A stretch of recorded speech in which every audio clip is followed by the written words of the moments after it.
personnel. I'm going to talk about 13 personnel. We're going to do all sorts of fun stuff. Let's talk some Chiefs, guys.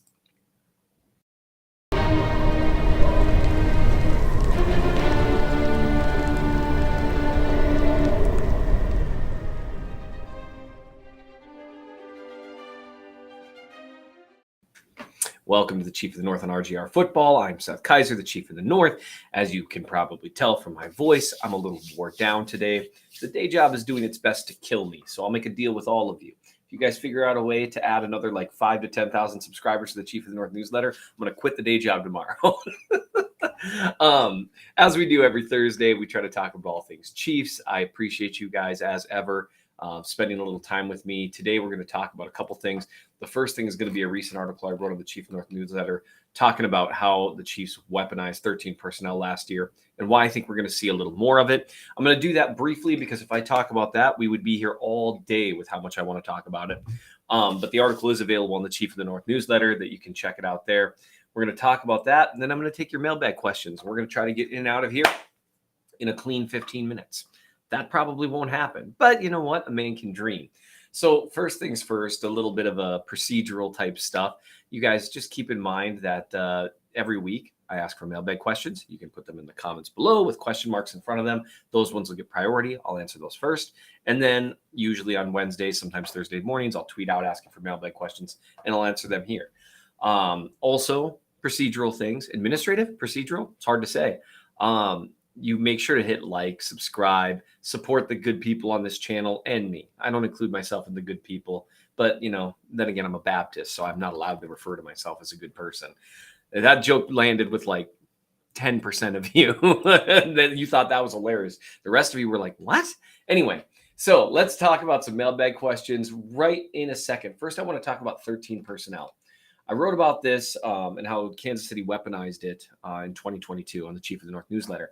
And in part, so 13 personnel, 1 running back, 3 tight ends. In part, what the Chiefs did last year was in response to the league playing with a lot more shells. And we talked about this a little bit before here.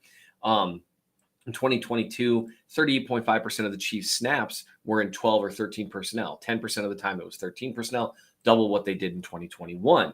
And so I wanted to talk a little bit about that and why. So here's before the ball is being snapped with the Chiefs lined up in 13 personnel. What you notice here, and again, the reason we'll talk about in a minute why I want to talk about this and why I think it's going to be important for next year. So you note the Chiefs have 3 tight ends on the field here. You've got Kelsey lined up basically as a receiver, quote unquote, and then you've got Noah Gray lined up almost in an H-back spot, and you've got Fortson right off the line here. Now, what happens when you align, when you come out in 13 personnel, the defense sees that and they immediately have a choice to make. Are they going to respond with heavier personnel and a heavier alignment? Are they going to stack the box a little bit? Or are they going to stay in their normal nickel type personnel? Different teams attacked it different ways with the Chiefs. And what the Chiefs have been able to do, at least what they did very successfully in 2022, was make them wrong, no matter what they did.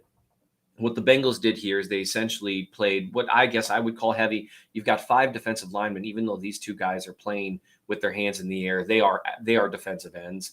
They're Trey Hendrickson and Sam Hubbard. These are not coverage backers.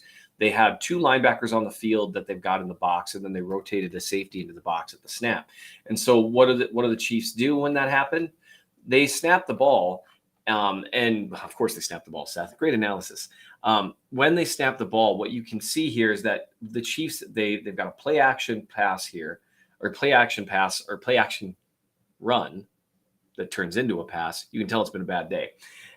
Where they try to, that results in the offensive line sliding protection to an extent. And it means basically every guy you see over here is useless in terms of coverage. They utilize one of their tight ends to hold off one of the pass rushers, the edge rusher, for as long as possible. And the point of all of this is to create space, okay? And so you watch here, you see how many of the Bengals defenders, they bite on the play action fake. That makes sense because the Chiefs are in heavy, right? And so while the Chiefs do this, they neutralize multiple defenders here, and it creates a situation where you only have a few guys, 1, 2, 3, actually in any sort of deep coverage, being asked to cover a great deal of space. And that results in what you see here. You've got 3 guys back, right? You've got a safety over the top here, but the problem is you've got a corner who has to make a choice here. Unless you get this safety who bit just a little bit on the play, but is more spine Mahomes, he can't really come out here and cover Kelsey all the way into the flat, which means the corner has to make an impossible choice here. When he drops back, easy throw for Mahomes here. You also would eventually have an opening over the middle of the field. The point is you end up with 3 guys in coverage because there's too much space for them to cover. And that's what happens when they go heavy. There's some alternatives to this. If guys go light, then this happens. You just hand the ball off and plow the road. That's what happens when you've got a non-stacked box and you've got, instead of putting in heavier personnel, you end up with the same, like your basic nickel stuff where you've got maybe 5 defensive backs on the field, something like that. It's a long road to a short thought, maybe a bunch of jibber jabber to you, but the basic premise of 13 personnel with how the Chiefs used it last year, because they have a unique player in Travis Kelce who blocks very well in space and can do whatever they need done there, but is also one of the best receivers on the planet. They have the ability to create mismatches in a way other teams wouldn't, even with 13 personnel, because you still can have potentially 2 mismatch causing guys on the field if your other receiver can do anything. And then with Fortson and Noah Gray, you have competent blockers, competent receivers. So what that means is you've got guys who can do multiple things. So if they go light, you run down their throat. They go heavy, you spread them out and force them to defend every blade of grass on the field horizontally and vertically. And then you only have a few guys in coverage. So even if teams try to mix and match, and check out the article for a lot more detail about this, even if they try to mix and match personnel and try to ask, well, okay, what we're going to do is we're going to only have 4 defensive linemen. We're going to make them heavier than normal. Well, then you're asking guys who aren't normally pass rushers to rush the passer. It's a really cool thing. And with the Chiefs' unique personnel in having an elite tight end like Kelsey, a one-of-a-kind tight end, really, and then 3 competent guys that they trust in Fortson, Gray, and Bell, who aren't, necessarily difference makers, but they know how to execute the offense. They catch the ball just fine. They can do a little bit in space in terms of Gray and Fortson, and Blake Bell's an excellent blocker. That is, it makes them wrong no matter what they do. It's a really cool thing. Go check the article, the Chief of the North newsletter, bit.ly/Seth really hates money. If you're not a subscriber, you can subscribe for $12 a year. It goes into detail about situation after situation that can be used. So I thought that would be kind of interesting for you guys to hear about. Let's move on to mailbag questions. I'm excited to see what you guys have for me this week. Tracy Neely says, "Hey Seth, thanks for the great content every week." Hey, you're nice. With everyone hopping on the D-Hop train, which wide receiver gets put on the back burner and stashes for next year? Personally, I see the wide receiver 1-2 combo being D-Hop and Tony, and they stash John Ross. I'm guessing if they're going to stash anyone, it would probably continue to be Justin Ross. I think unless John Ross shows something that he hasn't necessarily shown at the position previously. Ross is incredibly fast. Man, it is really, really interesting to hear those dings. Those are emails, by the way. Life is good. Let me just tell you, this day job, deliver me from this torment. Anyway, I can't wait till someone makes a screenshot of that face, by the way. So I think really if they sign on DeAndre Hopkins, which I still think is probably a more remote possibility than most people realize because of the cash considerations, not just cap stuff, I hope they do it. Personally, I think it raises the floor of the receiver group a ton, and the ceiling as well. But the floor is more my concern, given they're counting on younger guys. We've been over that before. But I do think, a guy that you would probably see potentially on the outs if they signed Hopkins, meaning that they would have a veteran guy now. I think there's a possibility that Watson or James might be the guy that's in trouble a little bit, because with already having MVS and then having Hopkins, and then Tony being the injury concern guy, but you've got multiple veterans in the room now to where maybe you don't need those floor guys like Watson and James. Ryan White asks, Seth, the run defense really started to improve towards the end of last year. With this rendition of the front 7, what would you do to improve even further on that? If we could be more consistent on winning first down, these 3rd and long situations are when Spags defense is at its best. Well, the problem is, the run defense being excellent isn't necessarily what wins on first down in the modern NFL. Teams still pass the majority of the time, depending on who you're playing. And so I think Spags plans his defense around that, he prioritizes, generally speaking, stopping the pass. Now, you saw a very different game plan against the Eagles in the Super Bowl that actually worked very well. It's just Justin Hurts played the game of his life, was excellent, and so they converted a bunch of third downs. If I were the Chiefs, a change that I would make next year is I would spend more time with at least 2 linebackers on the field. Now that you've got an excellent coverage guy in Drew Tranquil, they have the option to not really have to go with a hybrid safety type, that third safety, and you can use Tranquil in that role, and he's competent against the run as well. So that's one adjustment that I would make if I were them, taking advantage of the personnel they have in place this year. Yes, the video was uploaded twice. I think that's something Ryan's doing so people can come through in the middle of it. Just watch twice, support us twice. I don't know what the answer is there. All right, let's move on to some of the Twitter mailbag questions. We'll get through those. Chris Blevins asks, what happens first this year? The daytime high temp where you live is 32 degrees or lower, or the Chiefs' first loss of the season? Let me think. The daytime high? We usually don't end up with the daytime high until being 32 or lower until early or mid-November. So I think the Chiefs' first loss. Yeah, I think that's what it doesn't happen super early in the year. I know that's a lot earlier than it is for a lot of people. But what happens is it just gets so cold, and it stays so cold. It's much worse than when it's early April and you still have 3 feet of snow on the ground and it's 10 degrees every day. November is actually quite nice often in Minnesota. Clinton Petrie asks, which rookie do you feel will make the biggest impact this season? Will they be on superstar level or just average starter level? I mean, I think. There's a lot of different there's pressure on this year's draft class in kind of a different way than previous draft classes. If I were going to bet on the guy to make an impact this year, I think it'll be Felix. I do kind of like his skill set coming right in, but really with the way they drafted guys this year, it wasn't necessarily a impact this year class the way that they have in previous years. And that's something kind of worth noting in terms of tempering your expectations is a lot of the guys they drafted, they already have guys in those roles. And so it'll be kind of interesting moving forward to see what they do. In terms of FAU, the defensive line looks pretty good right now. They just got to replace some snaps. So he should have a role built in, but it might be kind of a smaller role, but he's the one with the most obvious role. Whereas in the secondary, those obvious roles aren't quite as there. Wanya Morris's role isn't quite there with Donovan Smith being in town. So I think it'll be him, part of that just being due to the opportunity. And I think it'll be kind of like an average starter type thing would allow him to make a significant impact. Z-Man asks, oh, this is great. With some conversations this summer about how efficient 13 personnel has become and how running backs average more yards per carry in a long time last year, can we talk about how Spags and his preferences, big defensive ends, may actually be perfect in stopping the next evolution of offense?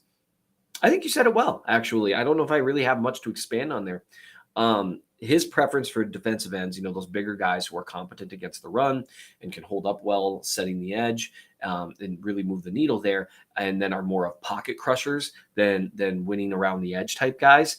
I do think as teams are trying to find answers to heavier personnel that still pass, I think those combo defensive ends, it sounds whatever to say, but like peak Frank Clark or maybe more, peak Khalil Mack or like guys like that were really strong against the run as well as excellent pocket crushers at their peak. Those are probably going to be the more desirable guys. But I think with the NFL, what you're seeing is more variation than ever. I think teams are getting smarter and smarter about approaching based on the personnel they have.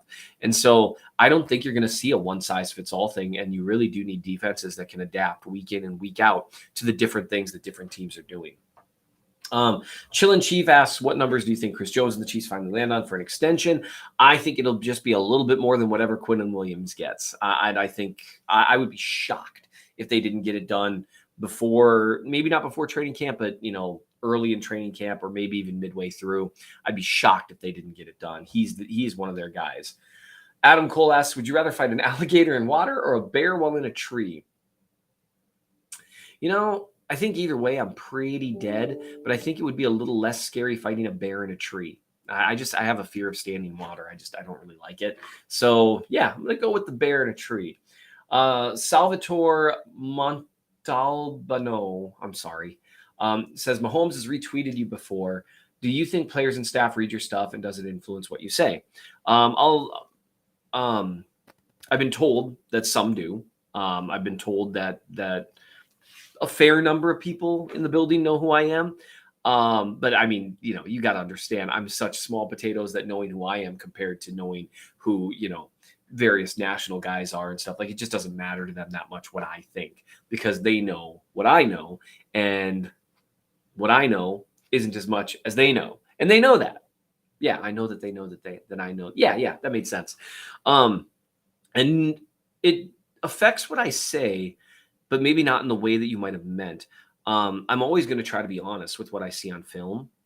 Um, but I try to do two things, knowing that players might see what I have to say. One, I'm much more cautious than I used to be about saying, "Oh, this is the way it is." I think it was Jeff Schwartz who corrected me once when I had tweeted out, on a play, like, I don't know what Schwartz was thinking on this protection, and he replied, he was like, "That wasn't my job. We actually checked into the wrong play, but that wasn't my guy either way. You're wrong."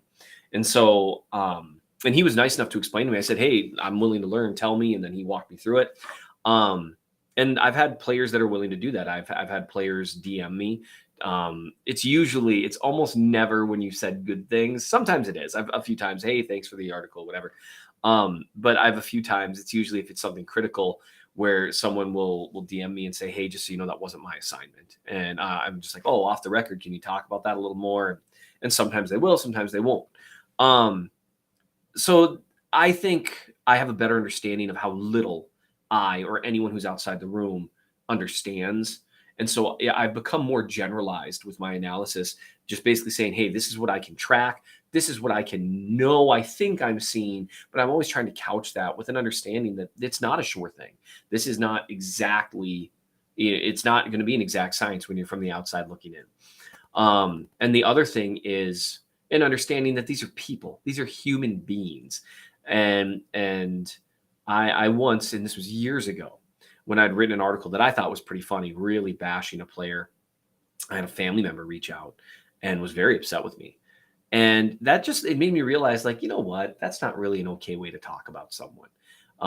Even if you don't think they're particularly good at, something, you can say that in a way that still makes it clear that you respect the person, just you don't think that the job that they've done was correct that play or whatever, right? And so that's affected a great deal of how I do it, just understanding that these are people, and it's ridiculous for someone like me to, sit here from on high, outside of the trenches, telling, trying to, being whatever it is, talking down about someone, that kind of stuff. And I do think the humanity of players sometimes gets lost, particularly in the NFL, where they're, wearing helmets and whatnot. So that is how it affects it. And my understanding is, yeah, a fair number of them in passing know who I am. Probably if you said my name to them, they'd be like, "Who?" And then if you gave them a couple reminders, I think most of them would say, "Oh yeah, that guy." And that'd be about it. I'm very important. But if my kids ask, they all just live and die by what I say. Casey Rogers asked, if you were to win an ESPY, what would it be for, real or fake? Cooking tombstone pizzas. We've been over this. I even gave I gave away the secret sauce, how to do it perfectly. I had 100% win an ESPY for that. Elon Muskie's briefs asked multiple questions about the 53. I'm not going to do that because that would take too long. Are you going to Chiefs camp this year? I want to. We'll see. The day job is really attempting to kill my soul right now. And so I don't know if I'll be able to take a day off just because of things that need to get done. But we'll see. I would love to. And if I do, I'll make sure that everyone knows. I love it when people come up and say hi. It makes me so happy getting a chance to talk to Chiefs fans.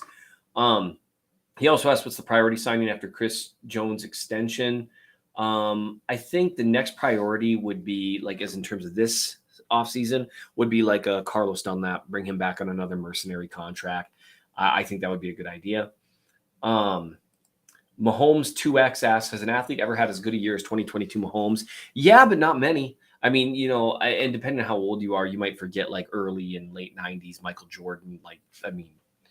It was a complete another level. Tom Brady's been at certain levels in certain years. We've seen it, in multiple sports where guys have just been completely on top of the world. But that is where Patrick Mahomes is right now. He is, I mean, completely undisputedly on top of the football world. And it's kind of fun to watch because the Chiefs are getting a little more of their flowers this offseason, because the last time they won the Super Bowl, everyone remembers how 2020 was. Things were different, you know?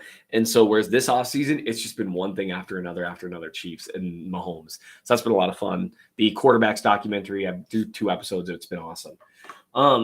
Thomas Haslett asks, should just talk about how Chiefs Twitter panic by not having the number 1 wide receiver has now morphed into we can't bring anyone else, or Justin Ross may not get to play. Stop it. Don't get me in trouble. And yes, that is a little bit interesting. Man, I hope Justin Ross comes in and just slays it this year, because that would be such a terrific story. It would be so much fun to write about and break down how he did it. So that's my hope, is a 1,500-yard season from the guy. This is going to be the last one up. I didn't make it in our tight 15. We're at 21 minutes. Reginald Flannery asked, should we be concerned about Kadarius Toney and his Twitter activity? Look, adults are free to do whatever they want. I personally don't care that much. Do I think it's reflective of some immaturity? I do. But everyone, I mean, there's lots of immature people on Twitter that don't let it affect their jobs. So to me, if I had my druthers, would it be that way? No. Is he an adult who's free to act like that if he wants? And yeah. And is it annoying? I'm sure, having tons of people just, troll, just waiting for him to respond, and fans get to say whatever they want. And then when a player responds, it's like, oh God, he's such a jerk. He's just a human. He's just a person. I mean, what is he, 23? I'll be honest. My expectations on social etiquette from people under the age of about 30 isn't very high. And that probably sounds mean, but it just is what it is. You don't know what you don't know. And so to me, as long as he doesn't allow it to affect his maturity in terms of his job, his profession, and his approach to the game, I really don't care. It's not what I would do, but what do I know? All right, that's what we have time for. I appreciate you guys as ever. I appreciate your questions. Believe it or not, as much as I stumbled through the first few minutes, this has been an incredibly welcome break in an incredibly tough week. So you guys are great. I appreciate you all. Don't forget to do all the YouTube things, liking, subscribing. Don't forget to have questions below for next week. I appreciate each and every one of you. And you know what? It is a great week to be a Chiefs fan.